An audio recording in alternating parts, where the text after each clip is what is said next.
1, 2, 3. Hai guys, Welcome to Flowcast, where the fun Never Stop flowing. Di episode kali ini kita akan bahas drama yang baru, yaitu drama Magang.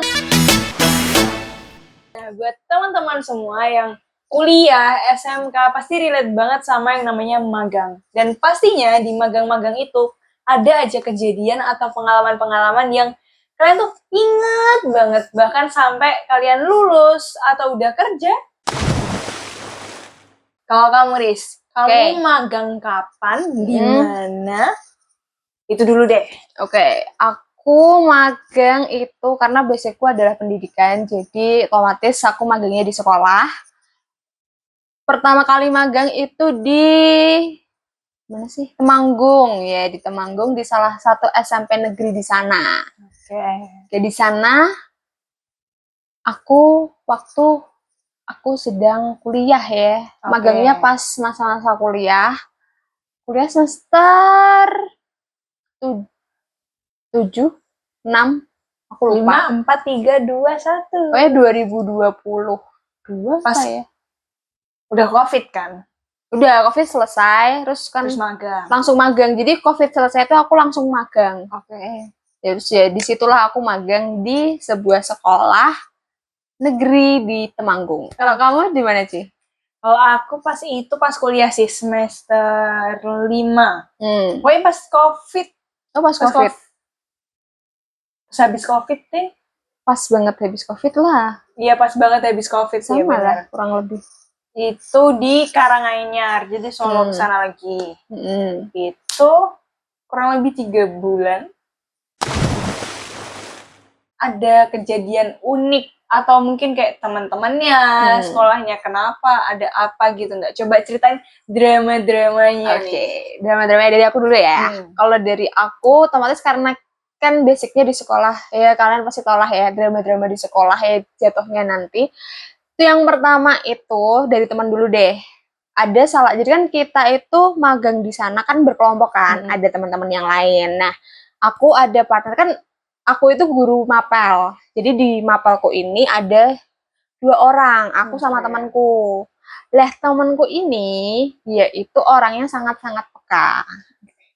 Dia bisa melihat dan juga bisa merasakan. Peka. Yeah.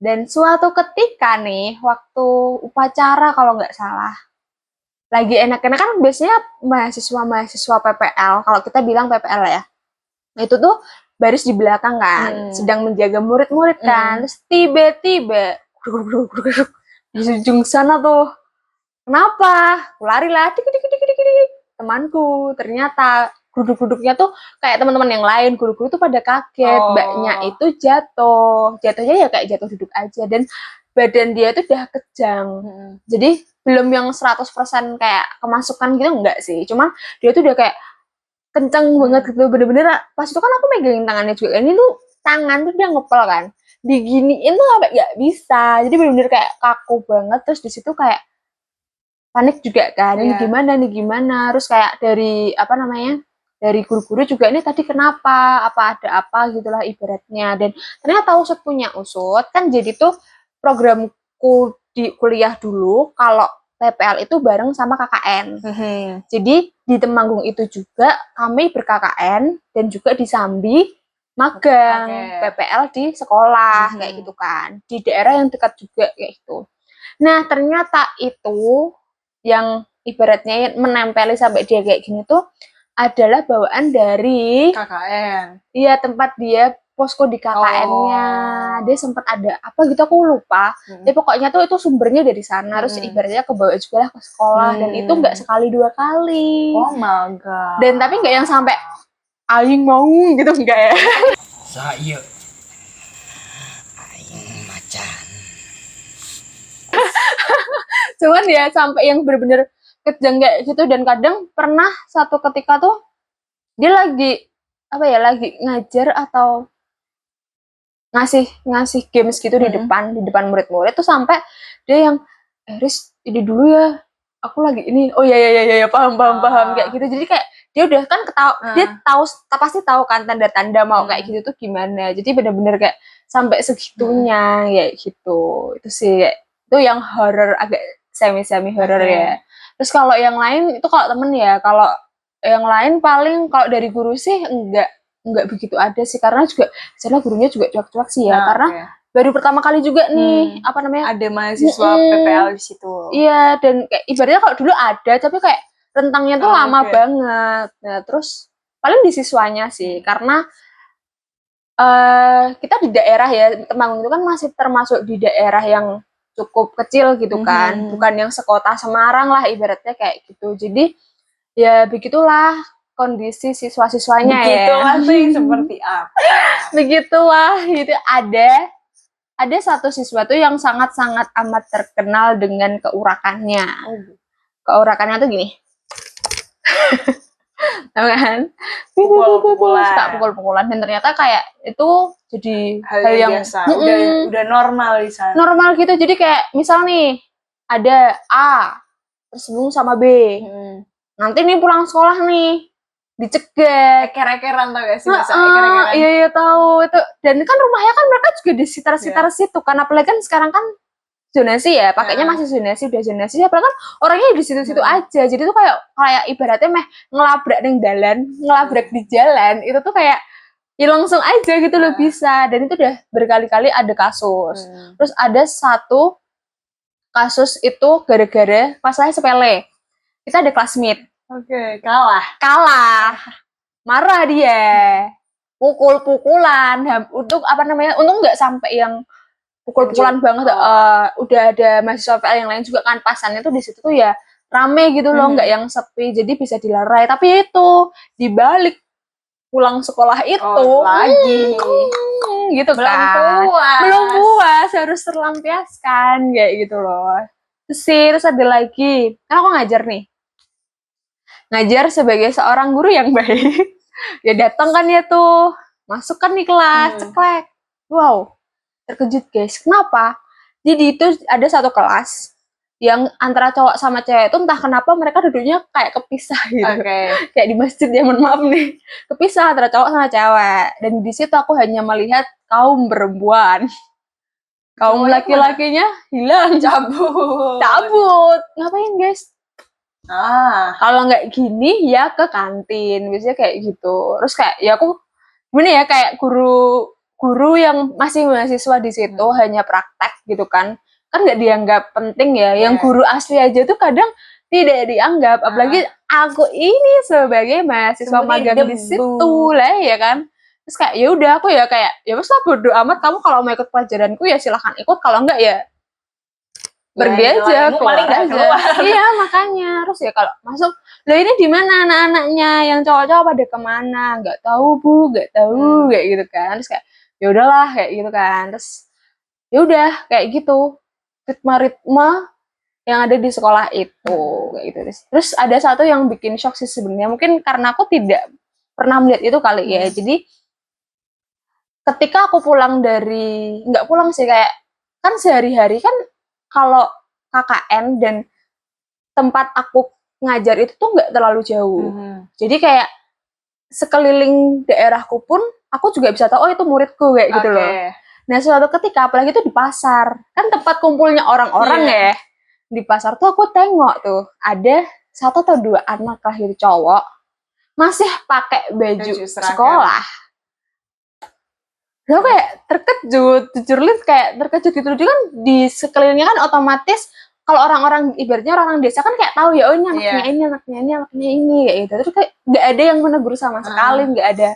Pokoknya itu jadi hal yang wajar lah. Terus lah aku tahu, oh ternyata kota Temanggung itu kan penghasil tembakau kan. Jadi kayak ya udah memang mengkonsumsi hasil dari kebun sendiri. Iya kayak gitu. Dan bahkan di tempat KKN-ku itu tuh ada satu kepala desa, satu kepala dusun yang ayahnya itu punya kebun tembakau itu, yang buat itu kan, buat rokok itu kan. Nah itu tuh tapi dia tidak merokok. Terus dia tuh jadi ceng-cengin sama temen-temennya gitu loh, kayak kue ki uang kamu tuh kayak orang punya apa namanya kebun tembakau, kok kamu malah nggak ngerokok, nggak seru, nggak Nggak keren temen, ya, nggak temen kayak gitu. Kamu belum laki kalau kamu belum ngerokok kayak gitu. Dan dari situ aku baru sadar, baru ngeh, oh ternyata itu emang budayanya di situ tuh udah wajar. Jadi ya anak SMP merokok pun kayak ya udah wajar kayak gitu loh. Kan di sana ya. Kayak agak shock karena aku di sini kayak tidak pernah melihat itu, Hanya jarang. di sekolah Tentu. Dan itu kan diam-diam kan biasanya, nggak semua orang tahu. Di kamar mandi. Ya pokoknya jangan sampai ke gap lah. Iya, makanya itu kan. Itu sih yang agak shock dikit. Terus ada lagi, aku baru inget. Apa tuh? Jadi, tempat base campnya mahasiswa itu tuh nggak ada. Karena sekolah baru direnov. Oke kan? Nah, terus akhirnya kita mengungsi di BK. Oh, di ruang BK. Di ruang BK. Jadi tuh enaknya dari di ruang BK tuh ada meja panjang gitu, meja panjang, kursi banyak. Nah, kita duduklah di situ. Dan ketika kalau ada orang tua atau siapa yang ada keperluan ke BK, ada tamu tuh ya pasti akan melewati kami dan kami akan bisa mendengar suara itu karena cuma satu ruangan gitu doang loh. Tapi tuh tempatnya, layoutnya emang misal di sini tempat tamu, di sini pintu nih, ini tempat tamu. Terus di sini kita di sini. Otomatis kan mereka ngomong di sini kita denger dong. Ini nggak kepisah apa-apa soalnya. Nah udah, ternyata ada kasusnya adalah kemarin tuh kelas berapa ya aku lupa. Pokoknya ada salah satu angkatan kelas itu sedang melakukan study tour. Nah ada foto yang beredar. Fotonya itu ada 2 siswa cowok dan cewek ke gap lagi gini guys. Terus kan dan ternyata memang dikonfirmasi mereka berhubungan, ibaratnya pacaran kayak gitu loh. Dan orang tuanya dipanggil. Dan pada saat itu aku ada di situ. Oh, mangga menguping. Lalu aku mengetahui. Jadi kayak ya gitu sih, ya dinasihatin lah biasa kan. Ya pacaran boleh aja, nggak ada yang melarang, tapi jangan sampai kamu melakukan hal yang melebihi batas wajar kayak gitu kan. Ya, anak SMP gitu masa udah gini-gini. Kalau di luar sih nggak tahu ya. Kan kita budaya timur di Semarang di Indonesia lah ibaratnya, di Temanggung ini kan nggak bisa kan yang kayak gitu. Karena kita kan negara beragama juga ya, ada batasan-batasan tertentu. Kayak gitu sih kalau drama-drama magangku jauh ini ya. Karena ya lingkupnya dari sekolah aja sih. Gitu. Kalau kamu gimana sih? Kalau aku kan magangku kan aku mesin. Otomatis aku mesin robot. Aku kan jurusan mesin. Jadi aku magang tuh kayak di perusahaan yang dia memproduksi gitu. Nah, ini tuh perusahaan memproduksi ember cat yang gede, yang berapa liter tuh?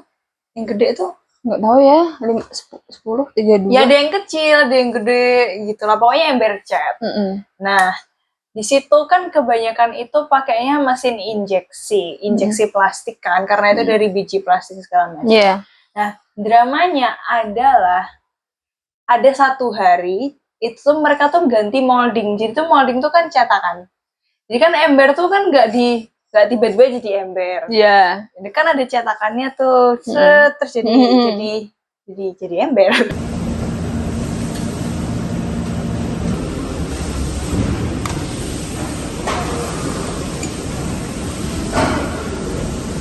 Iya, jadi bentuk ember gitu kan. Cetakannya ini, si moldingnya ini kan mau diganti. Udah selesai diganti, ternyata si olinya itu bocor. Oli atau cairan apa gitu lah, aku lupa. Itu bocor dan itu kayak udah lambah-lambah gitu loh. Itu kan lumayan gede ya, ini tempat produksi. Iya, lambah-lambah itu udah apa sih? Bececeran, udah ada genangan-genangan gitu loh, udah tergenang air. Lambah-lambah oli ini atau cairannya itu. Nah, karena itu mesinnya banyak, kalau misalnya itu olinya udah sampai kemana-mana, kan licin, nggak safety, K3-nya nggak tercapai segala macam. Akhirnya sebagai anak magang, jadi tuh aku magang itu kan 4 orang, 3 cowok, aku sendiri cewek kan. Nah yang 3 ini tuh bantuin ganti molding. Aku kan ngeliat doang karena nggak boleh bantuin kan. Aku disuruh membersihkan oli-oli itu, tahu sendiri pakai pakai baju PDL, nggak boleh pakai itu, nggak boleh PDL, terus pakai safety shoes yang depannya besi itu kan. Iya. Bayangin tuh, itu aku akhirnya ngelepas safety shoes karena kalau basah kan nggak punya safety shoes lagi ya buat besoknya. Pas safety shoes, ngepel oli itu pertamanya diambilin dulu pakai apa, koran atau pakai las gitu, aku lupa. Oh, perca, pakai perca, pakai kain perca, dilap dulu, terus dipel, didorong pakai air, tau kan kalau Iya, misalnya tahu buat yang- air bocor iya, tahu yang dari gitu. itu.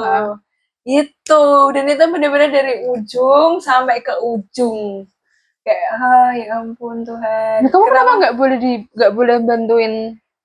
Ya Udah enggak boleh. kebanyakan. Enggak, Apa? karena cewek. Oh, temenmu cowok semua. Kayak ya udahlah, kamu nggak usah, kayak ya udah yang enteng-enteng aja. Tapi nggak ngapel satu pabrik juga. Itu Pak. sepabrik. Ya, itu satu ya nggak gede banget sih pabriknya, tapi dia tuh kayak 2 lantai gitu loh. Nah, yang atas tuh buat produksi si gagang cat kuas cat, yang bawah buat yang ember-ember itu. Ada mungkin kayak sekitar 12-15 mesin injeksi itu. Itu yang pertama, disuruh ngepel bukan sembarang ngepel nih bos. Ngepel oli nih bos, susah nih 2 kali kan. Iya. Yang satu Ngilangin kolinya dulu, yang satu dibilas ibaratnya kan. Terus yang kedua itu pertama kali lihat yang namanya mesin blowing botol. Botol tau kan, botol air, botol mineral, botol apapun. Itu tuh dari biji plastik kan, potongan kecil-kecil itu, terus dibikin kayak bentuk dot kecil banget. Aku lupa apa namanya, pokoknya adalah istilahnya itu. Nah ini si kecil ini bisa nanti ditiup, terus jadi gede, puff gitu. Dan itu kencang banget.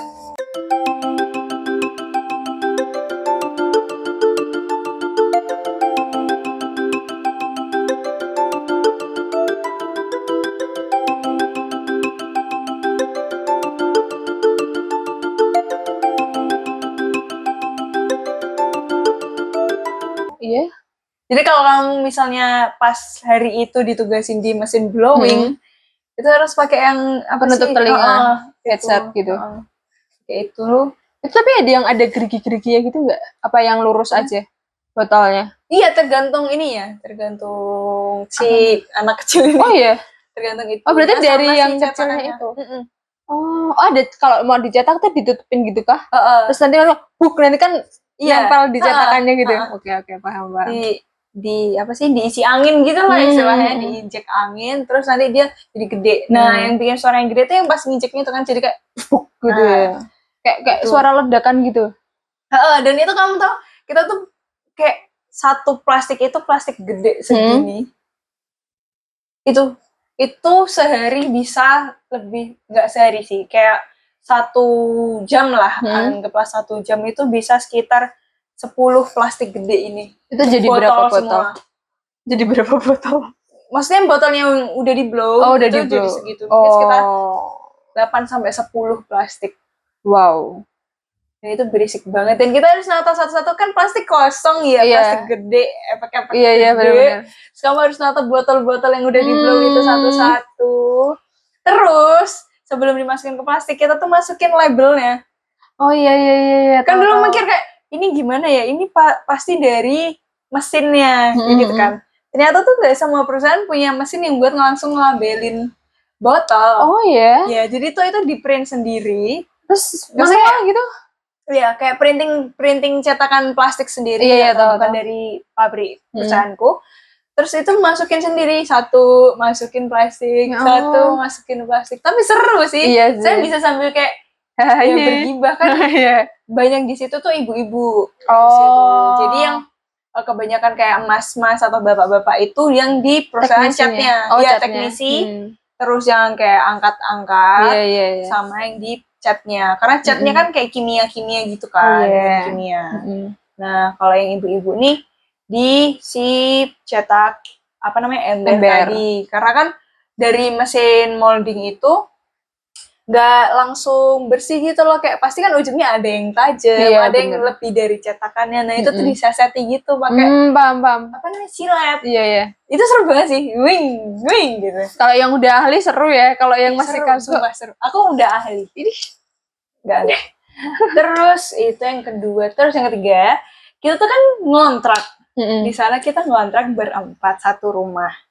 Jadi rumahnya itu kayak bener-bener di pojokan. Mm-mm.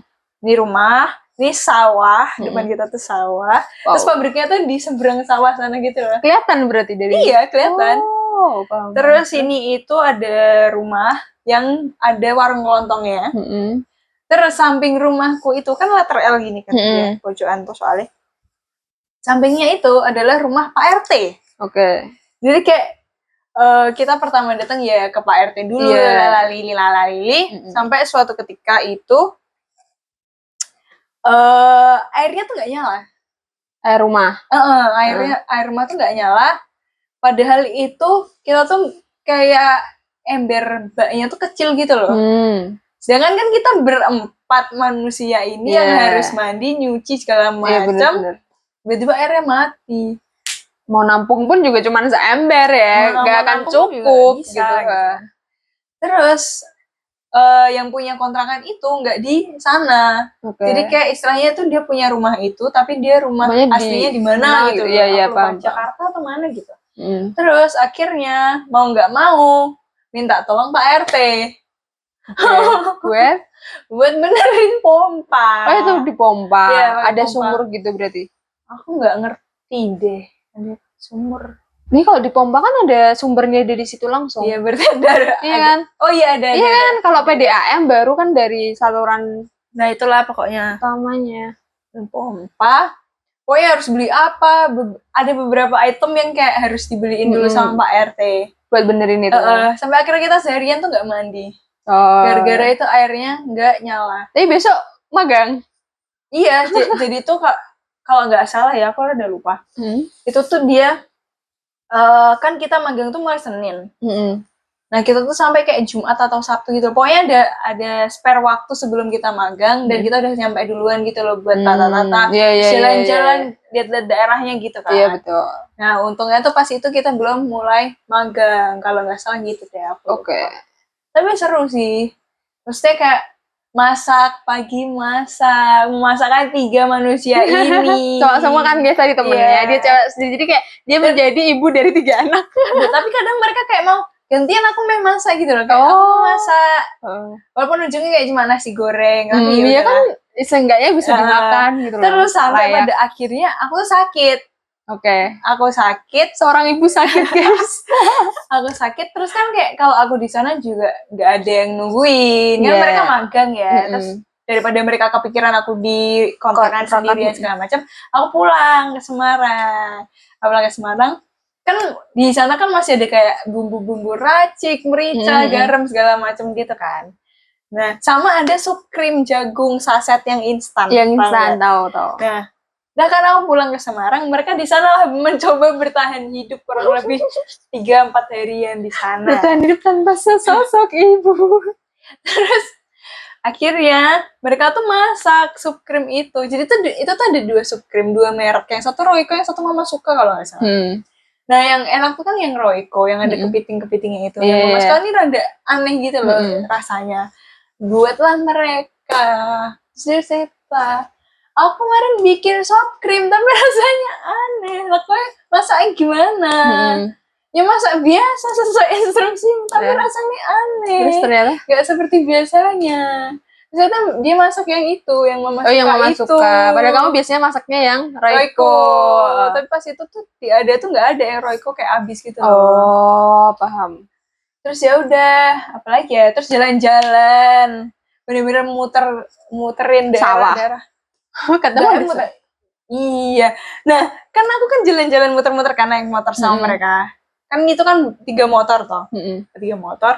Nah, ada satu temanku ini tuh yang ngawur gitu loh, kayak dia tiba-tiba belok ke sawah-sawah di pematang sawah, dia naik motor.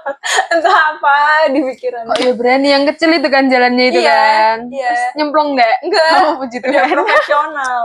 Bagus. Gitu sih. Terus Tadi sendirian. iya, kita tuh masih lurus terus dia tiba-tiba belok. Dia menantang diri sendiri kali, mau menikmati lebih indah di tengah-tengah sawah mungkin ya. Iya, terus kayak ya ampun, kenapa sih kamu harus aneh?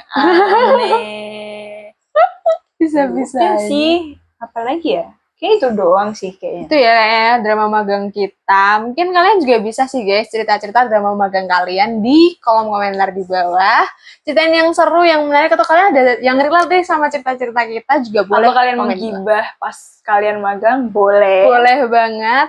Kita akan bacain Komentar komentar kalian satu-satu. satu-satu. Gitu ya. Itu aja mungkin dari kita hari ini. Jangan lupa stay tune terus di sosial media kita yang ada di YouTube, TikTok, Instagram, Spotify, di Talk with Podcast. Stay terus ya guys. Bye!